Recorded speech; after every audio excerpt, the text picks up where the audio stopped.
Welcome to Jefferson Liberty Radio, the voice of the state of Jefferson in the Central Valley. I am Matthew, joined as always by Pat. Before we get started with this week's episode, I wanted to tell you about our sponsor. This episode is sponsored by Al Certified Safe and Lock. Al offers locksmithing services and alarm systems for a range of applications, including burglary, fire, tamper, medical emergencies, and much more. Al's has been locally owned and managed in Modesto for nearly 70 years, and with thousands of loyal and satisfied customers, you can be sure Al's will not only meet but exceed your needs. For more information, call 1-800-700-4780 or go to alsalarm.com. That's ALSALARM.com. Thank you so much to Al Certified Safe and Lock for sponsoring our show. And now on to our interview for this week.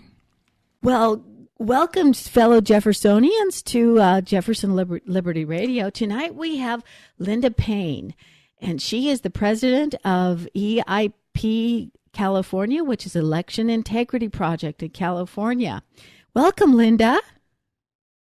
Hi, thank you for having me. And I'm Pat, and my co-host is John. Good evening. Well, thank you, Linda. I just want to welcome you one more time, and thanks for giving us this opportunity to talk to you and learn about election integrity. And we couldn't have a more important topic. We all want our elections to be run lawfully and have integrity. How about that? So I would surely agree with you there. Okay. We'll just jump in here with our first question then. What is Election Integrity of California? Can you? Well, Election Integrity Project is an independent, nonpartisan, public interest 501c3. It's kind of a mouthful. We are a citizen-based organization committed to protecting the integrity of the election process. We began in 2010, December 2010. We actually filed as a for-profit company at the time because the IRS was not really favoring our types of organizations to give the nonprofit status. But in 2017, we filed as the nonprofit EIPCA. We just added California to the for-profit name. But we continue to do the same work, is researching and documenting exactly what is going on with California's elections, all the way from the researching of the voter rolls, county by county and statewide, to the actual running of the election process during what we now call an election season, because we no longer have just a one day for elections. Yes, it is a season, isn't it? We get really tired of those seasons sometimes. That's for sure. Seems to go on forever, doesn't it? Yes, it does. How did you personally become involved with the Election Integrity Project? Can you hear him? Linda, did you hear that? Well, I was part of the, I can, yes. Okay. I did. Okay. Thank you. I got involved in 2010, actually back in 2009 when the Tea Party movement began. I was among the many who were shocked by some of these bills in Congress, especially TARP. But I got on the American Family Association to sign up to say, hey, I'll help with a Tea Party group in my community. And within 5 minutes, it said, hey, there's a new Tea Party group in Santa Clarita, and Linda Payne is your contact information person. So there was quite by accident. But anyway, many citizens in Santa Clarita got started. In our first rally, we had 1,700 people who came out. Fantastic. To protest what was happening. Mm-hmm. Wow. So that's how it began. Nice. And we began networking with other Tea Party groups and other citizen groups, not just Tea Party, but the Second Amendment and parental rights, property rights, you name it. But we many of us had never been involved in politics at all. Me among them. I was a teacher. And one thing led to the other. The more we learned, the more stunned we were, to where we got to the point where we learned that the water was turned off to our farmlands.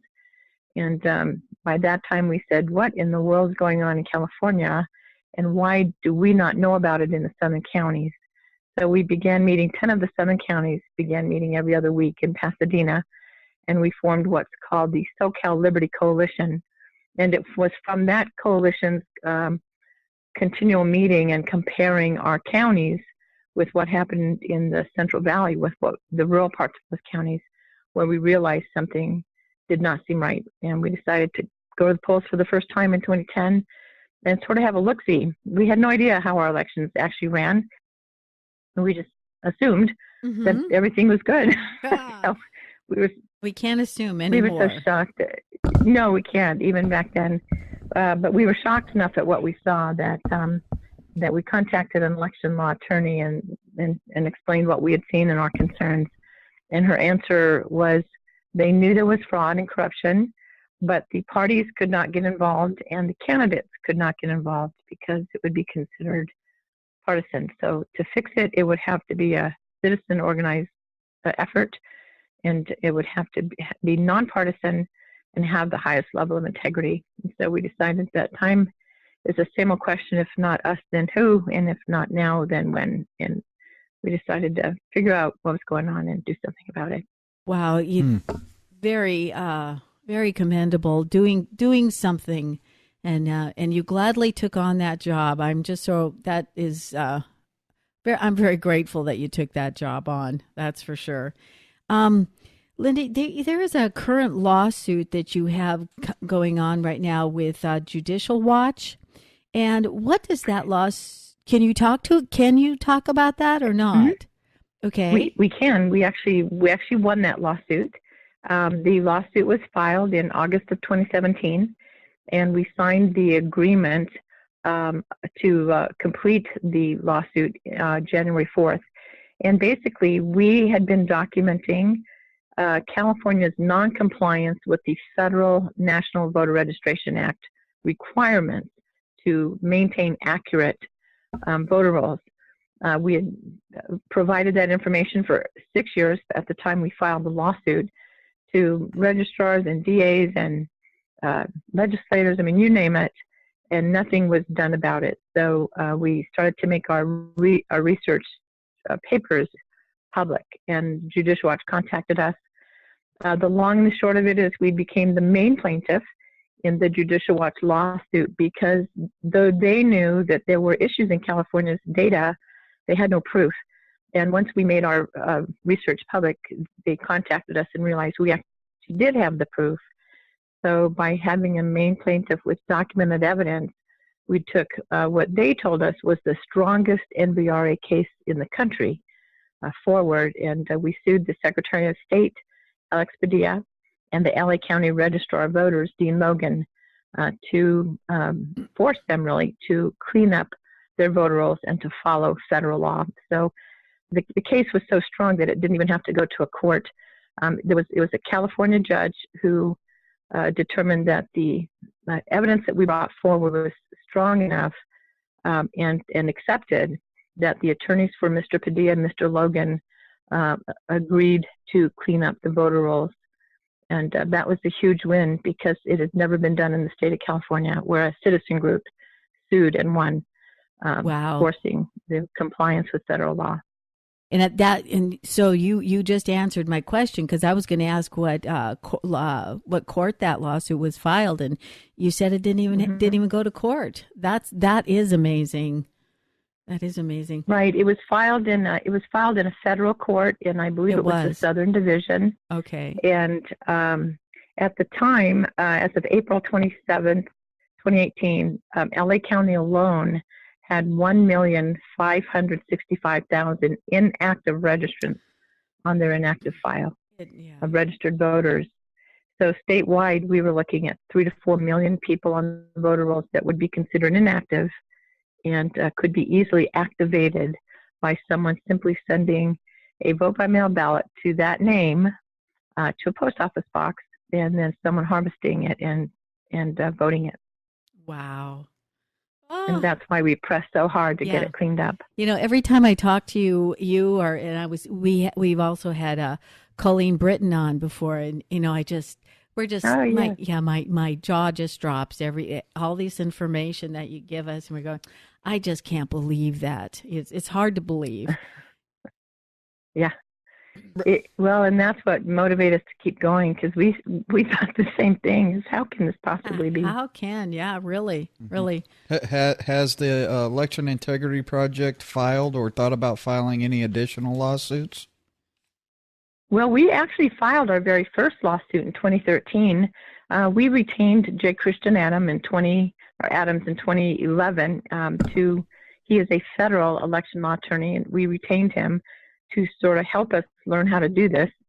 And by 2013, we had already documented that California was then not compliant, not only with the the National Voter Registration Act, but they were not compliant with the Help America Vote Act requirement to have what's called a top-down statewide database. And why that's significant in a state as large as California is without a top-down system, someone can register to vote in any county, but that county would have no way of knowing if that person were also registered in additional counties, because at that time, the statewide database was built by the county sending in a report of what they had on their voter rolls. So, but we couldn't get the funding to take that case forward, not by the party, not by raising enough funds, and so it simply became a white paper on our website, and it's called "The Doors Are Wide Open." But we continued to push forward anyway. We do have multiple lawsuits lined up that we're now raising money and working with a brand new public interest law firm that's being built to help take those lawsuits forward. We've learned in 8 years that if we can't get a law firm to take the case, we really have nothing, even though we have everything. We are a research organization, so we document the evidence. We document it in a way that it is court ready. But if a law firm doesn't take the case, then here it sits on a shelf gathering dust. Oh. Right. So since winning this suit, we have interested lawyers now. Wow. So are we still just underneath all 58, 59 counties, or do we have a top-down system now? We do have a top-down system that was just certified, but our research indicates there are still some issues with the top-down system that we're concerned about. So we'll continue to provide our research to attorneys. But the important thing with this case that we just won, the reason it is also historic, is that the judge did not close the case to the federal court. And in fact, in order to ensure that that there's accountability, that they're going to allow us to do the research. The registrar of voters and the LA County Registrar and the Secretary of State must provide reports to Judicial Watch, our attorneys, who will provide the reports to us. We will have already begun running the data and being prepared to see if they're actually following the requirement to clean up the voter rolls. And if they're not, we don't have to file a second lawsuit. We can go right back to the courts, which is really unusual because it still is a federal level court. Normally, an agreement, it's called a settlement agreement, it would go through the California courts. But again, the issue was so bad, our research showed that California had not cleaned up their voter rolls for 20 years. And so that's why the numbers were so huge. And that's why the courts are allowing for EIPCA to be included in the oversight and verification of the cleanup. Okay. That's it. 20 years. That's just boggles my mind. So I got something off your website. Under the terms of the settlement, Mr. Padilla and Mr. Logan are required to make regular reports for their corrective actions and results. Can you tell us have they been complying with that, or are they doing that, and how they're doing that? Well, the first thing that they did do is they updated their California NVRA manual, which had the word may instead of must in the requirement to clean up the voter rolls. So what used to be there was counties may clean up or may remove the inactives. And so since the wording was may, then of course they chose not to. What's changed now is that they must clean up the voter rolls. They must begin to send out the letters to those who've not voted in over 2 general elections. And we have some people who've been active for over 20 years. So, those people must begin to get removed from the voter rolls, and letters that postcards have to now be sent out to verify, do they still exist? Have they passed away? Did they move? That kind of thing. So that's already in process. But the important part of that is we have seen over the years that the registrars of voters, not all of them, but especially LA, and oftentimes the Secretary of State, sort of pushes the ball down the road. They never quite get around to doing what they say they're going to do. So this has allowed us to already start to run the data. And so we already have a list of who were on the inactive list from our research in March and in October. And then we just bought the data now. And so we will be able to see if, in fact, they did send out those cards, and if they're starting to remove those who've been inactive, especially those 20 years. Okay, so there will be some evidence of them correcting this. So that's that. Did you say yes? I'm sorry. Yes. Oh, okay. Yeah. Okay. Is there a time that's good to know? Is there any kind of a time frame for them to correct this at all, or do they're obviously, like you said, they push the ball down the road? There's no time for right. In fact, the first time period just came. The first is at LA County, and when it's not only LA County, but this requires Mr. Padilla to do the same thing that LA County is required to do. The focus was LA County because it's so huge. LA County is larger than 41 of our other states. So everything that must be done for LA County must be done in every county.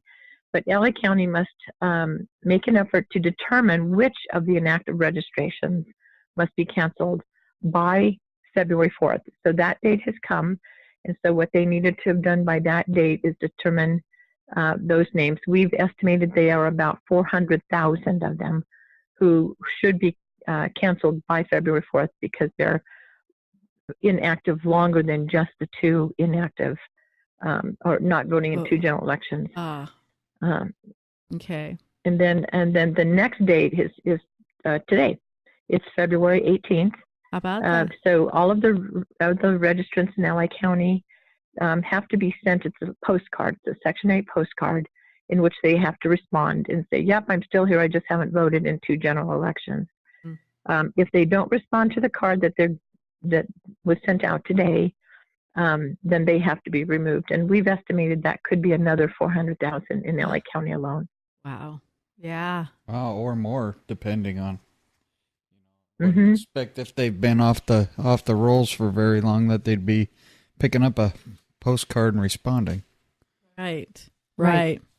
So, getting back to the compliance, you said since it was basically a settlement with the 2 departments, the LA County and the state of California. So if and when they should violate compliance, then the federal judge can just pick the case up and make a decision, or?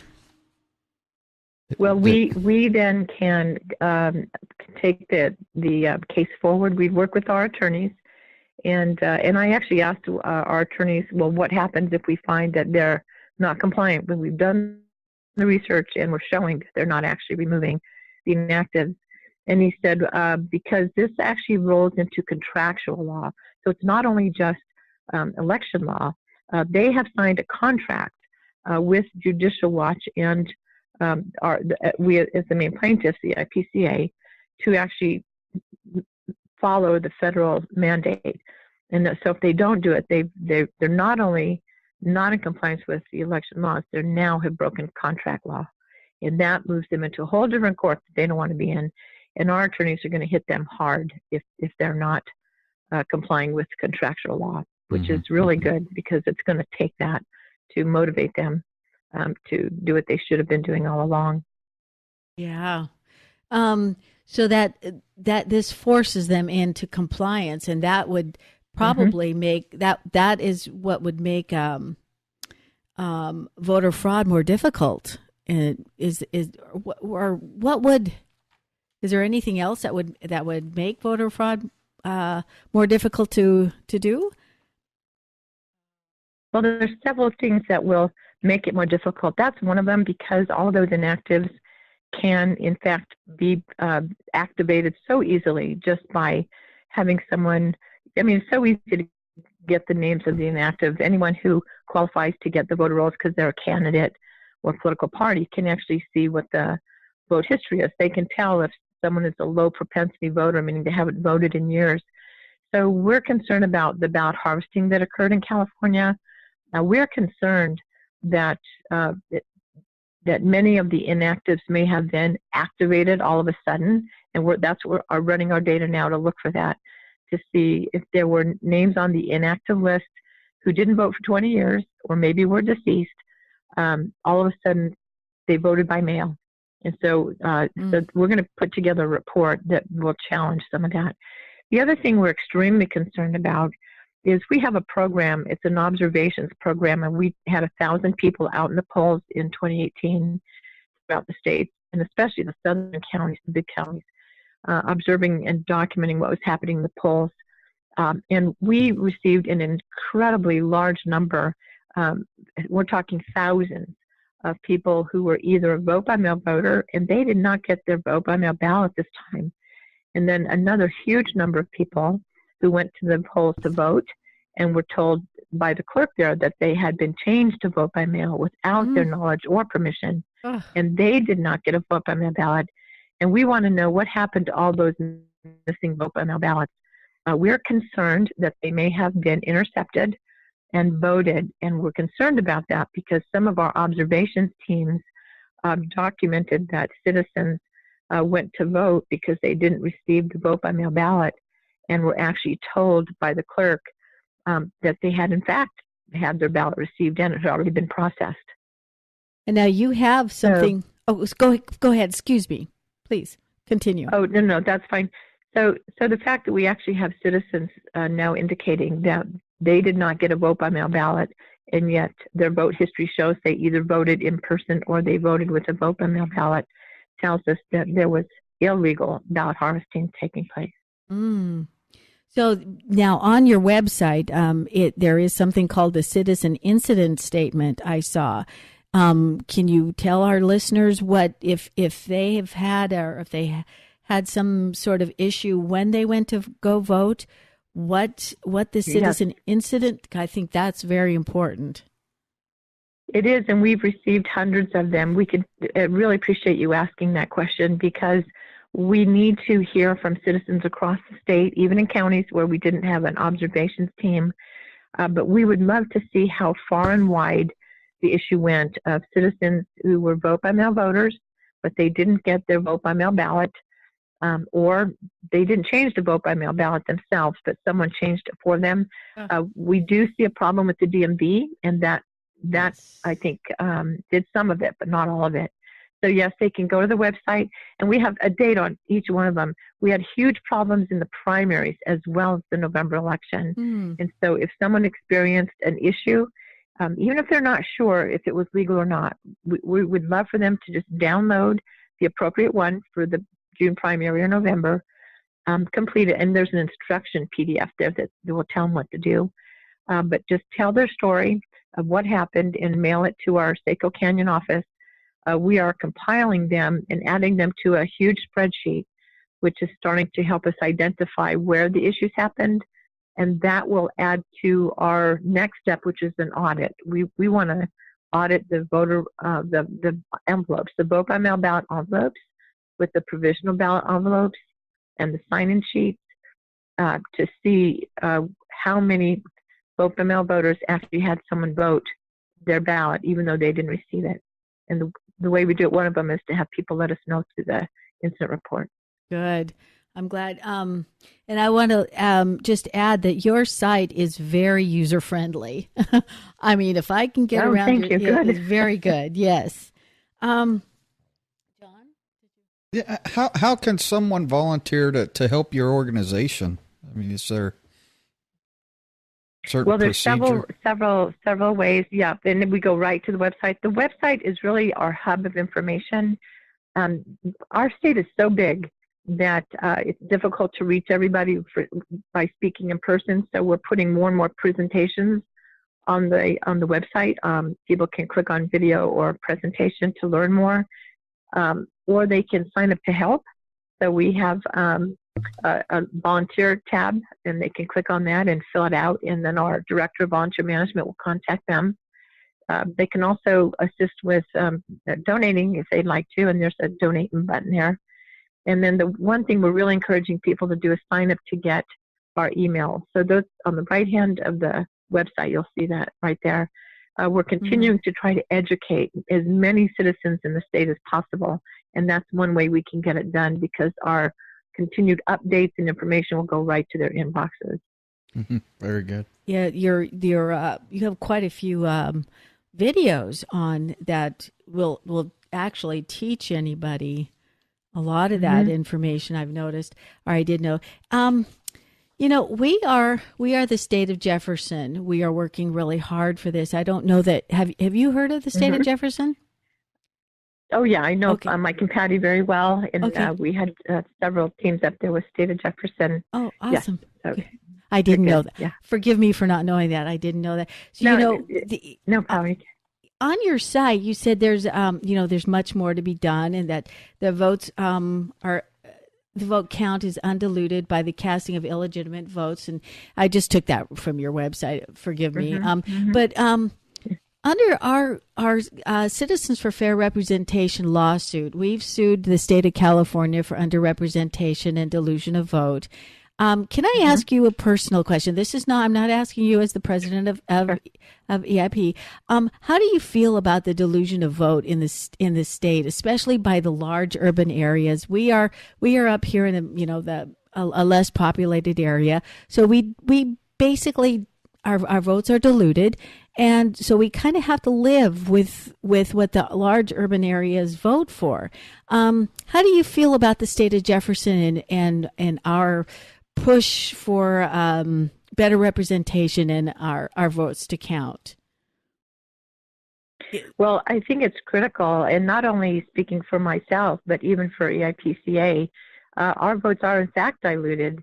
They're diluted even in the big southern counties, and that's because of the manipulation of our election process and the non-compliance with state and federal law, but the weakening of our laws. So not only is the southern counties impacted because we don't simply have enough representatives per the number of citizens in the state, but the continual using of the law by forcing us into regionalism and by establishing weaknesses in the law. We have areas in the southern counties, for instance, one polling location in 2012 had a 600% turnout. Oh. And the reason they had a 600% turnout is because of the weak laws.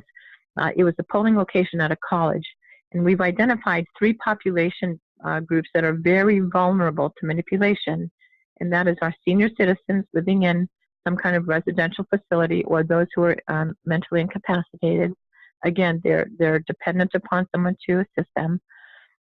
College students who simply really are no longer being taught history and civics, and non-citizens, both legal and illegal, are easily manipulated to end up being on the voter rolls and voting with or without their knowledge, again, because of the broken system. The polling location where we first caught the dissolution of the vote was 2012 at Cal Poly Pomona, 600% turnout. And that's because students were told they could cross county lines and vote. They could register to vote in their classes. They could register same day, even though we didn't have same day at the time. But there are all kinds of issues. And so we began to follow that pattern throughout. And we have noted since we've been doing the research that students cross county lines to vote in various counties, which creates a very high number of ballots that are voted as a provisional vote. And so those illegitimate ballots, they end up squashing the vote of the legitimate voter. So it is even much bigger than you realize. in the northern counties, of course, really, I think our northern counties, you all up north, are really impacted by the mess that is California. And so it's a state that is too large to govern well. And it's my opinion and the opinion of Election Integrity Project California that we want to see our reports go right to Congress. We want to have a town hall with the president and all the other states who have an oversight group. And we want to demand that the Department of Justice release our civil rights hearing. In 2015, we had so much evidence. You never heard about it, No. but we had a civil rights hearing. We had the United States Commission on Civil Rights hear 82 of our observers from across the state, a Democrat, Republican, Independent, old, young, able-bodied, disabled, you name it. It was supposed to be a public hearing. There were no cameras. It was done in secret in LA County.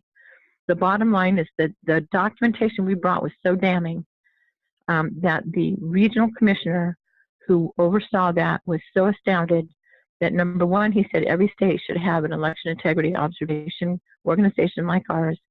And number two, he agreed with us that every citizen in the state, regardless of party affiliation, is having their civil right violated, the right to a fair and honest election, so that we can choose those who will govern. And we now contend that we've lost the ability to do that with the ballot harvesting of 2018. Oh, wow. Yeah. Yeah, that ballot harvesting is a bad idea, I think. Very bad. Very bad. But it was definitely not something we wanted. That's for sure. And go ahead. Yeah, nobody I don't think anyone wanted it except those who knew how to manipulate it. Yeah. So that is one thing that we want to do, is we want to overturn that. We have several laws we believe are unconstitutional. The top two primary, which results in people having to vote for someone who does not represent them. The ballot harvesting. There's a list of laws that should be overturned or repealed. Right. Well, I urge everybody listening to this to go to it's. Go ahead. Can you say your website again, Linda? Could you do that for us? EI? Sure. It's www.eip-ca.com. Mm-hmm. Very good. And you are a 501c3. And donations can be. We are. Please go ahead. Tax deductible. Yes. Right.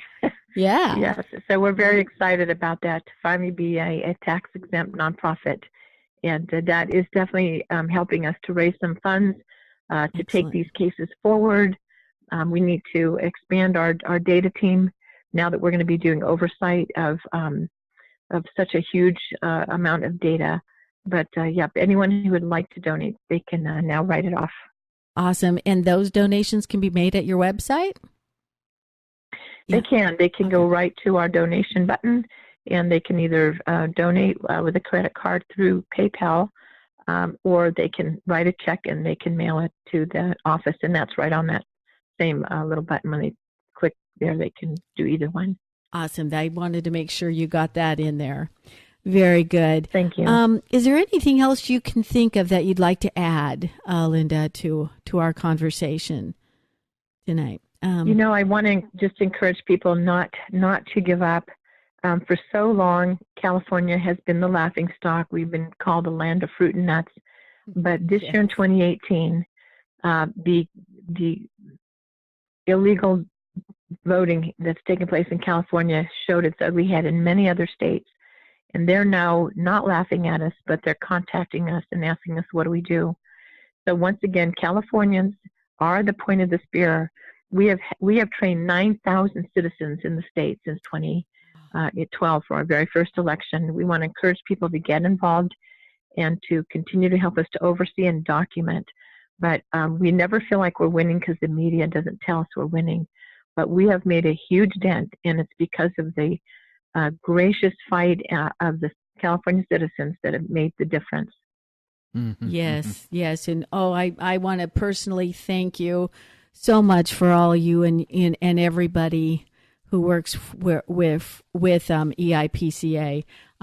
You have my gratitude forever. Let me just say that, and it makes me excited. Maybe I definitely am going to look into doing some work on this as well. So, Linda, I think we're pretty much done for this evening.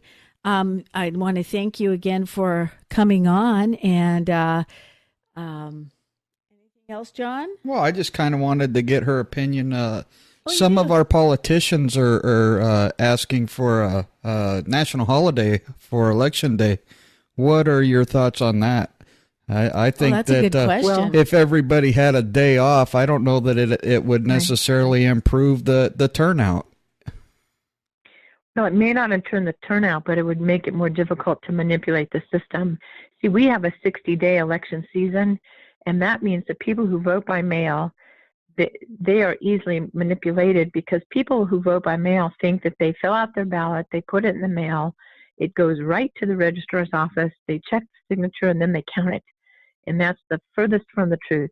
It's actually processed by many hands, and one of the process is they take that ballot out of the protected envelope and they check it for smudges and a crinkle here, and they make sure it's going to go through the vote count. But we noticed a huge number of what's called remade ballots, and we're going to do an audit on that, because when they take your ballot out of that protected envelope, they can see how you voted. And if they want to make sure they can remake that ballot, they just have to crinkle it just a little bit. Or our observers documented machines that were not functioning properly during the signature match, and they were crushing the ballots. Our observers attempted to have the registrar take that machine out of service, and they refused to do it. They kept a broken machine there, which impacted the ballots, and they had to be remade. But if we went to one day, I strongly support that. Go to one day, forget all this early voting, make it so people can vote, or even do it on a Friday, take Friday off, and then do a Saturday, do it 2 days. So people can truly do a weekend and their company can't give them the day off. But this 60 days of voting is terrible, because 60 days of processing ballots is plenty of time to manipulate a lot of vote by mail ballots. Our recommendation, do not vote by mail. Go to the polls and vote in person. Well, as I understand the law in California, employers have to allow you time off to vote. So right. As far as a national holiday where everyone had the day off to vote, I don't think is necessary. But the one-day vote idea, I do think that only having you vote one day is the way it used to be. It's the way it ought to be now, right. And it would be, easy right. for us to control.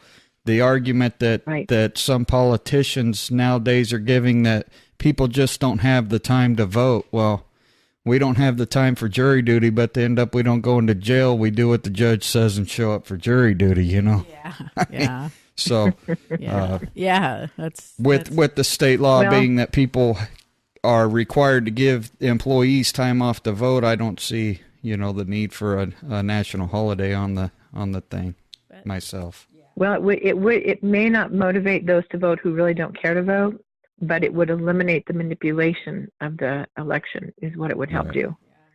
The complexity of what we have now is why I absolutely believe our elections are, in fact, being manipulated. There's just 60 days to do it. Even if we only had 2 weeks, that would be better than the 60 days that we now have. Right. That 60 days is... But I do like your idea of moving maybe to a Friday, Saturday thing nationally, and getting away from the Tuesday.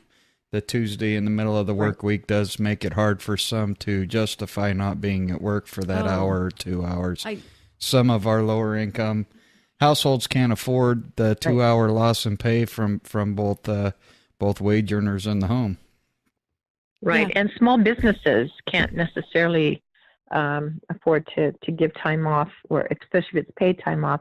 So there's lots of complications. But I remember when I first started voting, it was one day you went, you showed ID, and everyone voted with a paper ballot. You showed your ID?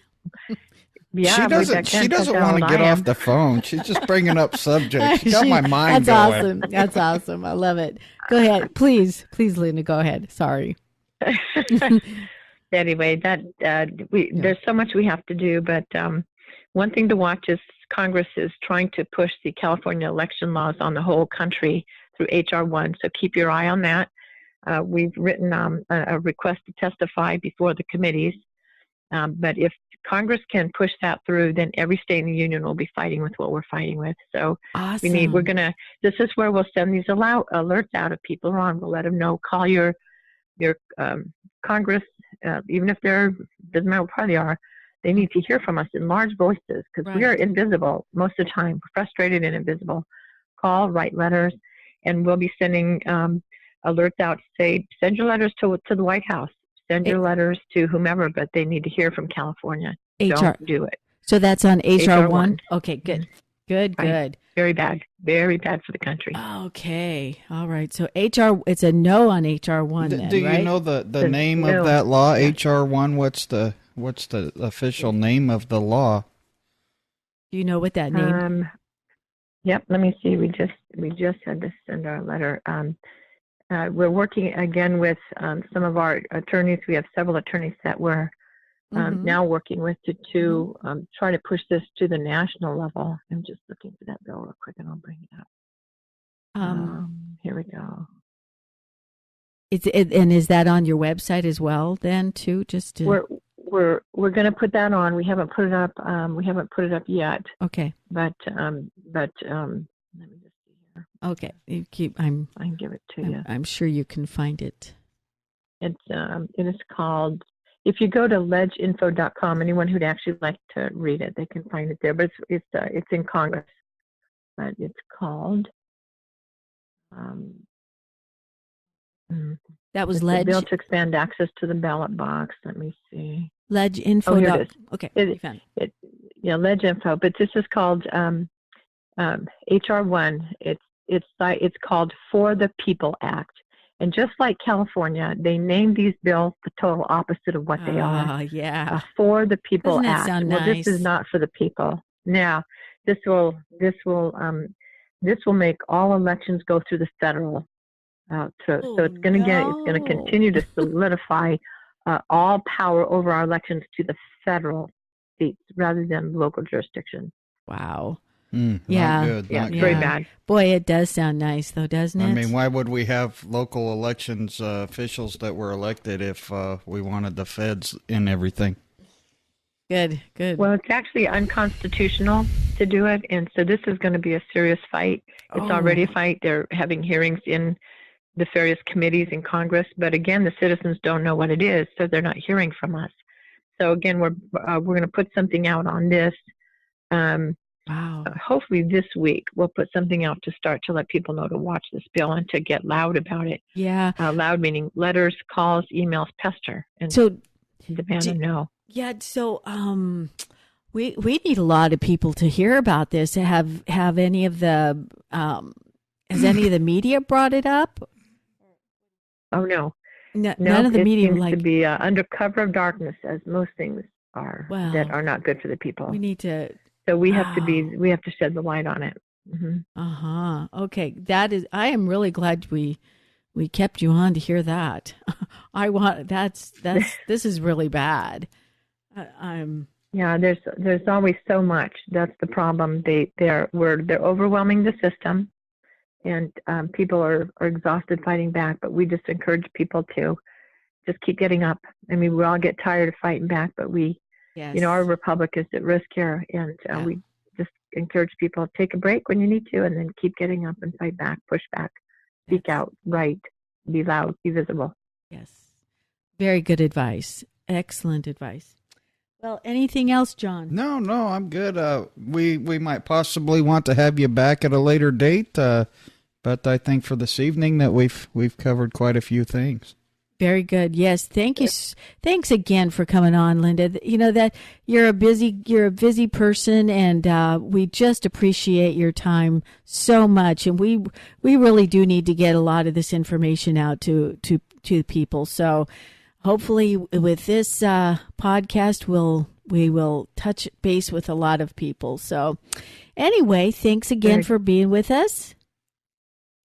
You're welcome, and it's my honor to be here. I appreciate the opportunity. Oh, yes. Our honor as well. Thank you very much. Good night. Have a good night. Take care. Have a good All night. right. You too. Thank Bye-bye. you. God bless. All right. Bye-bye.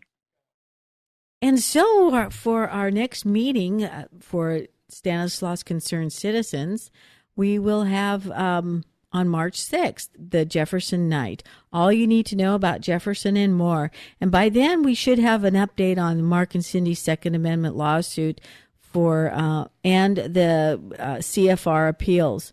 So on March 20th, we'll have Sheriff Jeff Dirksey coming to speak at 6:30. That will be both of these will be at the Grizzly Rock Cafe in Turlock. On April 3rd, Sam Paredes from Gun Owners of California at 6:30, and just come on out and see us. You're welcome to join us. Thank you. Thank you so much to Linda for coming onto our show and taking time to speak with us. We do want to remind you, please pray for Alan. He's still out. Just keep him in your prayers. We know he would really appreciate it. And Alan, we miss you. If anybody is interested in sponsoring our show, you can head over to jeffersonlibertyradio.com or email us at sponsors@jeffersonlibertyradio.com. We'd also love to hear from you. You can email us at feedback@jeffersonlibertyradio.com or via our website, again, jeffersonlibertyradio.com. We'd love to hear your questions and comments. Don't forget to subscribe to us in iTunes or your podcast player of choice. Leave us a 5-star review in those places. We'd really appreciate it, and it actually does help our ratings. You can find us on the typical social media, Facebook, Twitter. You can also find our episodes on Spotify, YouTube, Google Play, and even some alternative media such as BitChute and Gab. Thank you so much for listening to this episode of Jefferson Liberty Radio, and we'll catch you next time.